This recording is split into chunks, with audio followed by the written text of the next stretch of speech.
সরকারি জমি স্থানীয় কিছু অসাধু লোক দখল করার চেষ্টা করছে। এই অভিযোগ পেয়ে এবার কৃষি দপ্তরের আওতাধীন অরুন্ধতী স্থিত ত্রিপুরা স্টেট রিসার্চ কমপ্লেক্স পরিদর্শন করলেন মন্ত্রী রতনলাল নাথ। দপ্তরের আধিকারিকদের নিয়ে কমপ্লেক্স এলাকা পরিদর্শনের পাশাপাশি সয়েল টেস্টিং ল্যাবরেটরি সেন্টারটিও ঘুরে দেখেন তিনি। পরে সাংবাদিকদের মুখোমুখি হয়ে তিনি জানান, এই রিসার্চ সেন্টার থেকে শক্তিশালী করার জন্য সব ধরনের প্রয়োজনীয় ব্যবস্থা গ্রহণ করবে দপ্তর। রাজ্য সরকারের কৃষি ও কৃষক কল্যাণ দপ্তরের অন্তর্গত অরুন্ধতী স্থিত ত্রিপুরা স্টেট রিসার্চ কমপ্লেক্সে রয়েছে প্রায় ১৫০ কানি জমি পরিদর্শন। বিশালাকার সরকারি এই জমিতে এখন নজর পড়েছে এলাকার কিছু অসাধু ব্যক্তির। বেশ কয়েক কানি জমি ইতিমধ্যে জবরদখল করে রেখেছে একাংশ লোক। গুরুতর এই অভিযোগ পেয়ে এবার সরকারি জমি পুনরুদ্ধারে ময়দানে নামল সংশ্লিষ্ট দপ্তরের মন্ত্রী। বুধবার এমনটি দেখা গেল অরুন্ধতী স্থিত ত্রিপুরা স্টেট রিসার্চ কমপ্লেক্সে।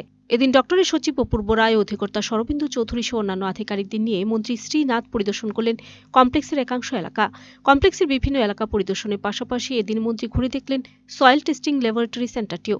পরে সংবাদ মাধ্যমের মুখোমুখি হয়ে তিনি বলেন, সরকারি সম্পত্তি জনগণের সম্পত্তি, তাই জনগণের সম্পত্তি রক্ষা করার দায়িত্ব সরকারের। কিছু অসাধু লোক কমপ্লেক্সের জমি দখল করতে চাইছে, তাই জেলা শাসককে চিঠি দেওয়া হয়েছে জমি উদ্ধার করে দেওয়ার জন্য। এই রিসার্চ সেন্টারটিকে শক্তিশালী করবে রাজ্য সরকার। খাদ্যে স্বয়ংভর করতে হলে সেন্টারগুলিকে শক্তিশালী করতে হবে। প্রায় ১৬০০ কানির মতো জায়গা, ১৬০০ কানির মতো জায়গা আমাদের এই এডিনগর অরুন্ধতীনগর কৃষি গবেষণা কেন্দ্রে রয়েছে। কিছু কিছু অসাধু লোক যারা কিছু কিছু জায়গা তারা ক্যাপচার করতে চাইছে, সেগুলি আমি ভিজিট করে এসেছি।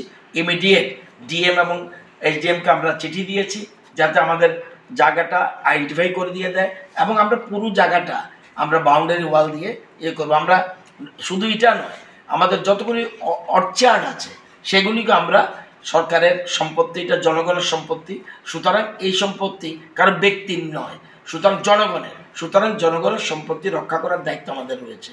আমরা এখানে আরও কিছু ডেভেলপ করব, আরও নতুন নতুন আমরা আমাদের ইন্টারন্যাশনাল রিসার্চ সেন্টারে কেউ আসতে চাইছে এখানে কিছু করার জন্য, আমরা তাদের সাথে একসাথে থেকে কিভাবে কি করা যায় এটা দেখব। মূল কথা এই আমি কৃষিমন্ত্রী হওয়ার পরে এই রিসার্চ সেন্টারতে আসতে পারিনি। নাগিছড়া ২-৩ গিয়েছি, আসতে পারিনি, এবং এখানে আবার মাসখানেকের মধ্যে আবার আসব, এবং একটা সাইড দেখতে পেরেছি, বাকিটা দেখতে পারিনি।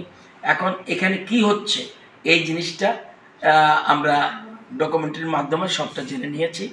তো আগামী দিনে এই রিসার্চ সেন্টারকে আরও শক্তিশালী করব। রিসার্চ সেন্টার শক্তিশালী না হলে প্রকৃত আমরা বর্তমানে 4টা জেলা আমরা খাদ্য স্বয়ম্ভর, 3টা ছিল, একটা হয়ে গেছে, আরও 2টো আমরা কাছাকাছি পৌঁছেছি।